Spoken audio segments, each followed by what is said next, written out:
السلام عليكم ورحمة الله وبركاته. ازيكم حبايب قلبي؟ ان شاء الله هنعمل مع بعض النهاردة اسهل طريقة للكفتة. طبعا في ناس بتعملها بكفتة الرز، انا هعملها بطريقة بسيطة جدا. كل المكونات اللي معايا نص كيلو لحمة، معايا بصل، البصل حسب ما انت عايزاه كتير قليل زي ما انت حابة، ومعايا بيضة، ومعايا فيجيتار. طبعا الفيجيتار هاخد منه 4 معالق بس. هبتدي هفرم معاكم الاول اللحمة وهفرم البصل معاكم برضه. اول حاجة بقطع البصل معايا في الكبة بالشكل ده. البصل بعد ما افرمه هعصر الميه بتاعته.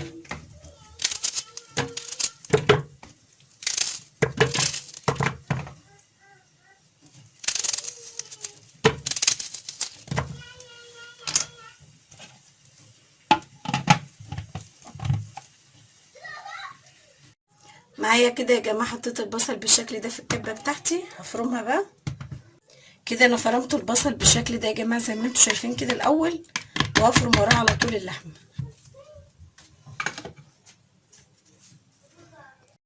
مكان فرم البصل يا جماعه احط اللحمه بتاعتي بقى افرمها برضو. طبعا هو لازم يكون اللحمه بتاعتي فيها دهون.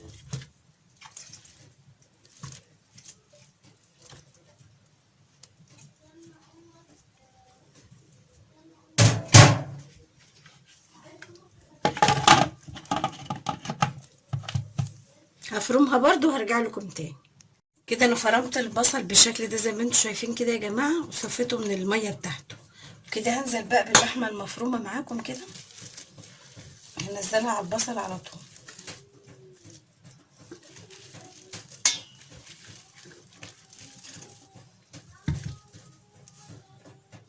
خلطت كده اللحمه مع البصل وحطيت حبه خضره بسيطه، اللي عايز يحط ماشي، مش عايز خلاص. وهحط الملح بتاعي،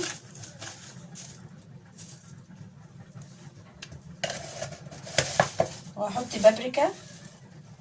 طبعا التوابل بتاعتي دي على حسب الكميه اللي انت عاملاها. احط بابريكا، احط فلفل اسود، وهنزل بالبصل بتاعتي.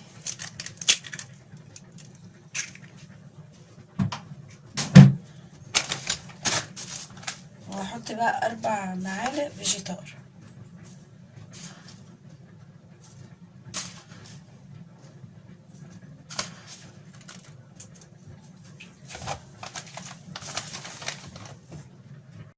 وعندي كده بهارات لحمه هحط برضو.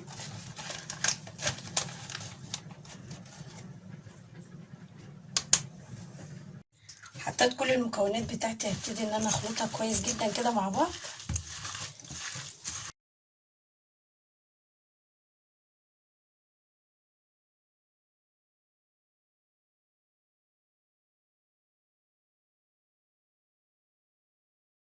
هتاكد ان هو كل الخليط بتاعي امتزج مع بعضه بالشكل ده. ابتدي بقى ان انا عايزاها كور، عايزاها صوابع، زي ما انت عايزه بقى تشكليها. انا هشكلها معاكم كور. هشكلها كده طبعا الحجم اللي انت عايزاه، يا ريت تعملي كبير عشان كده كده اللحمه هتكش معايا. وانا في الوقت اللي انا بشكل فيه الكفته بتاعتي حاطه زيت على النار دلوقتي. كده هشكل معاكم بنفس الشكل ده برضو، وزي ما قلت لحضراتكم اللي عايزه صوابع ماشي، واللي عايزه الشكل اللي انا بعمله ده مفيش مشكله. ان شاء الله لو عملتيها بالطريقه اللي انا قايله لك عليها دي، ان شاء الله مش هتفك معاكي خالص. وهي دي اسهل طريقه للكفته بتاعتنا النهارده. هي المكونين الاساسيين فيهم اللحمه والبصل. انا هشكل بقى كل الكميه دي وارجع لكم تاني. كده بعد ما شكلت الكفته بتاعتي بالشكل ده، هنزل بقى على طول والزيت بتاعي سخن دلوقتي.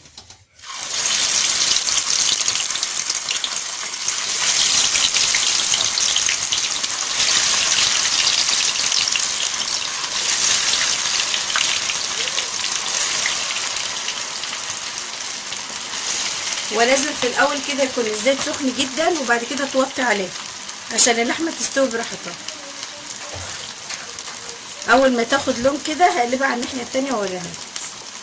هحاول كده ان انا اسيبها زي ما هي، ما اقلبهاش لحد ما تديني لون من الناحيه اللي هي موجوده دلوقتي، وبعد كده بعد ما تديني لون اروح قلبها على طول. كده هقلبها بقى على الناحيه التانية زي ما انتم شايفين كده. وطبعا الزيت اتغير لونه معايا عشان البابريكا اللي انا حطاها فيها.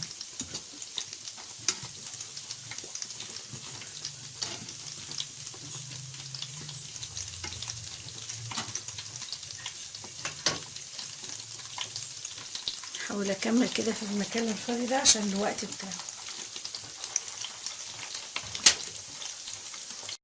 كده انا عندي مناديل كده هطلع عليها الكفته بتاعتي اللي استوت بالشكل ده.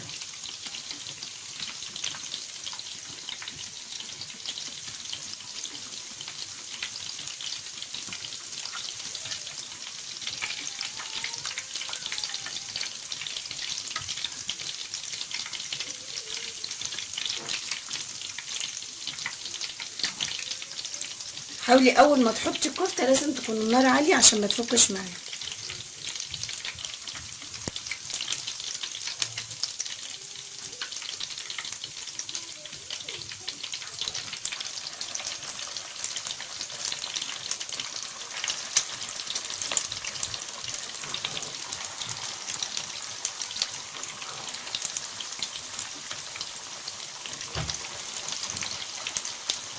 كده اللي انا طلعتهم بالشكل الجميل ده. وده كده يا جماعه الشكل النهائي للكفته بتاعتنا النهارده. يا رب تكون عجبتكم، وطريقتها سهله جدا، وان شاء الله طعمها يكون اجمل باذن الله. والسلام عليكم ورحمه الله وبركاته.